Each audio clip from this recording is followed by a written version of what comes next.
Assalamualaikum warahmatullahi wabarakatuh.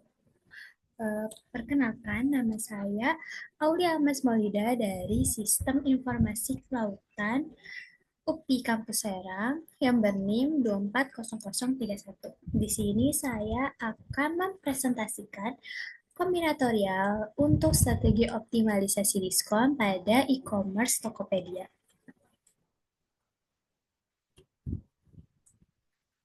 Jadi Tokopedia adalah salah satu platform e-commerce terbesar di Indonesia dengan jumlah pengguna yang terus bertambah.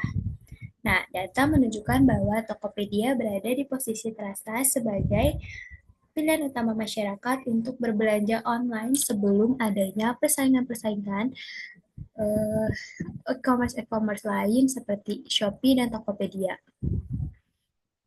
Nah, jadi semakin luasnya eh, Jadi semakin luasnya kemajuan teknologi digital, konsumen memiliki akses yang lebih luas terhadap berbagai produk dan layanan yang berimplikasi pada meningkatnya persaingan platform e-commerce.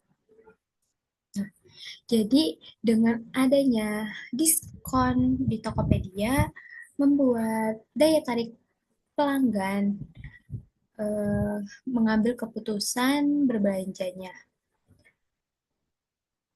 Dalam konteks ini, penerapan teori kombinatorial dapat memberikan wawasan baru dalam memutuskan strategi diskon yang lebih optimal. Dengan menganalisis berbagai kombinasi diskon yang mungkin ditawarkan Tokopedia dapat eh, menentukan pendekatan yang paling efektif untuk meningkatkan penjualan dan menarik perhatian konsumen. Lanjut masuk ke landasan teori yang saya ambil. Yang pertama adalah teori kombinatorial, yang dimana kombinatorial itu sendiri adalah teori yang mempelajari cara memilih dan mengatur objek dalam suatu himpunan.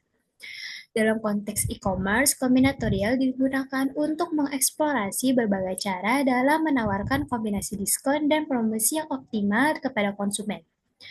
Nah, yang pertama itu bisa dengan menghitung kombinasi diskon, di mana menentukan jumlah kombinasi dari berbagai jenis diskon seperti potongan harga, cashback, dan gratis ongkir.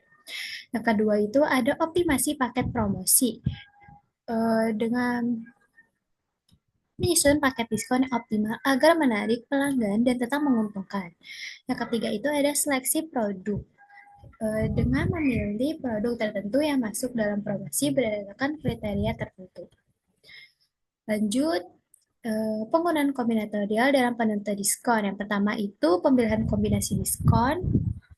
Ada berbagai cara untuk mengkombinasikan diskon yang akan diberikan kepada pelanggan. Penerapan kombinatorik dalam hal ini bisa berupa pencarian kombinasi diskon yang memaksimalkan keuntungan dengan mempertimbangkan berbagai faktor.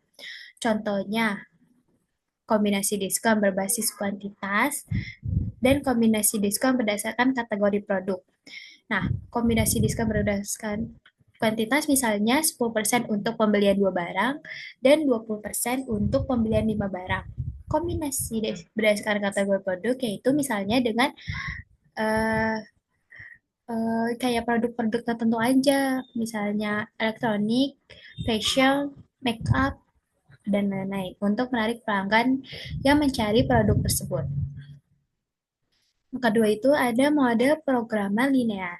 Programan linear itu sendiri adalah salah satu teknik yang digunakan dalam teori kombinatorial untuk memaksimalkan atau minimalkan suatu fungsi objektif dengan memenuhi serangkaian kendala.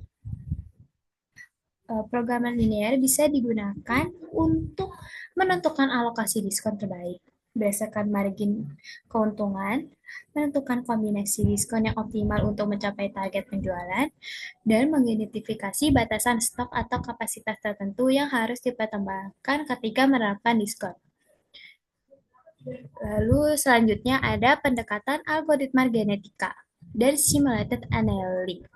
Kombinasi diskon yang optimal dapat ditemukan dengan metode heuristik seperti algoritma genetika atau simulated annealing sangat penting karena ketika model kombinatorial terlalu kompleks atau mereka terlalu banyak variabel bisa yang tidak bisa diselesaikan dengan metode analitik. Nah, terus algoritma genetika itu tujuannya digunakan untuk mencari solusi terbaik dengan mengadaptasi kombinasi diskon melalui seleksi persilangan dan mutasi berdasarkan tingkat keberhasilan yang terukur dari hasil yang diperoleh seperti peningkatan penjualan atau keuntungan. Selanjutnya ada simulated annealing. Algoritma ini mencoba mengeksplorasi banyak kemungkinan solusi dengan pendekatan acak untuk menemukan kombinasi diskon yang optimal meskipun ada kemungkinan untuk membuat kesalahan pada tahap awal pencarian.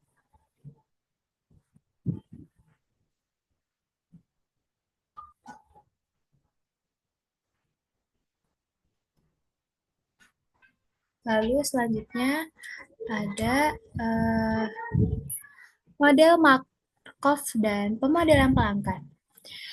Teori Markov sendiri itu digunakan untuk memperkirakan perilaku pelanggan setelah menerima diskon. Model ini bisa digunakan untuk memprediksi bagaimana pelanggan akan bertindak setelah mendapatkan diskon. Misalnya, apakah mereka akan membeli lebih banyak produk atau tidak. Nah, dalam hal ini, e-commerce seperti Tokopedia dapat memanfaatkan model probabilistik untuk merancang strategi diskon yang dapat meningkatkan retensi dan frekuensi pembelian pelanggan. Selanjutnya ada analisis data dan machine learning. Dengan menggunakan big data, e-commerce bisa mengidentifikasi pola pembelian dan preferensi pelanggan. Analisis kombinator yang dibantu oleh machine learning dapat memberikan rekomendasi diskon yang lebih akurat berdasarkan segmentasi pasar yang lebih detail, misalnya klasifikasi pelanggan dan regresi.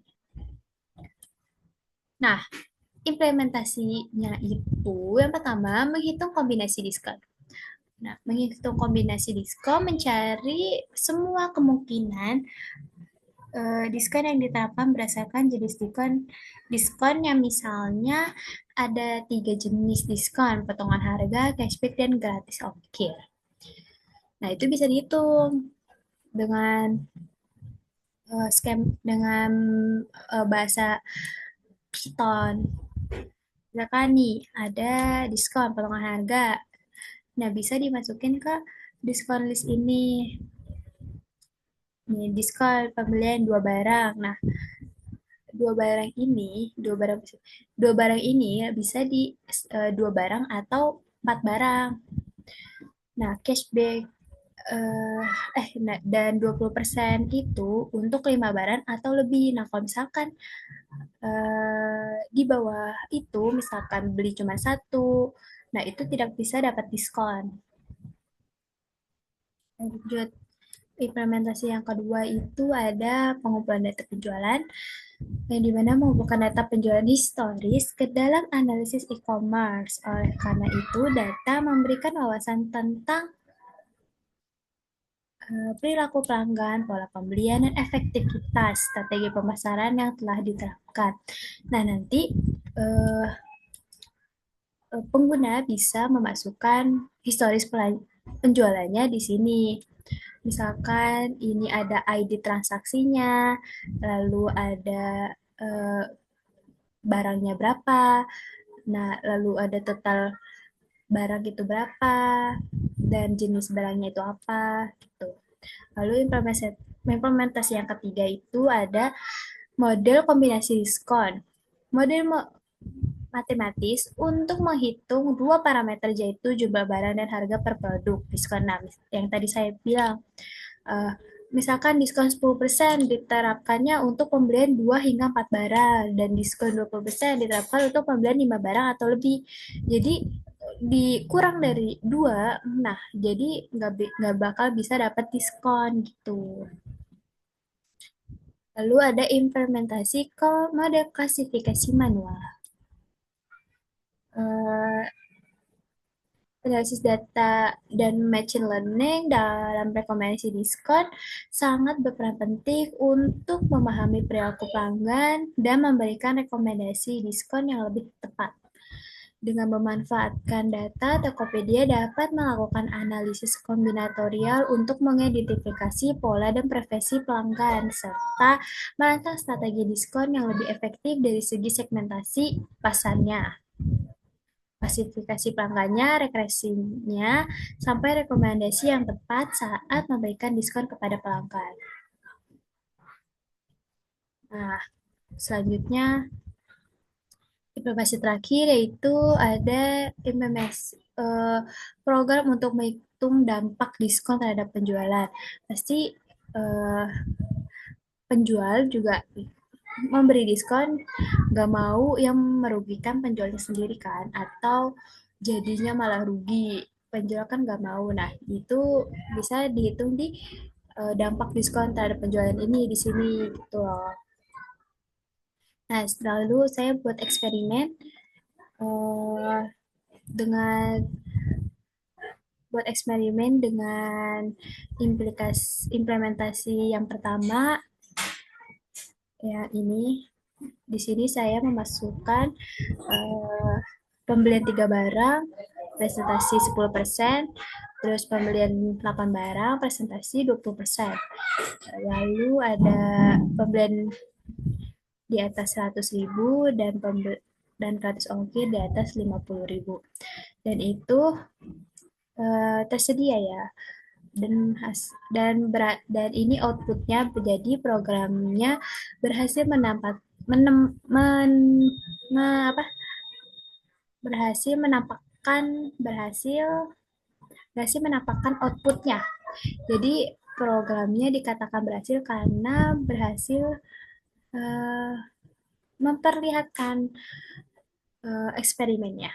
Lalu eksperimen selanjutnya saya menguji tabel historis penjualan dengan memasukkan ID transaksi tadi, terus jumlah barang, total harga, dan kategori produk untuk merekap data penjualan dalam analisis e-commerce.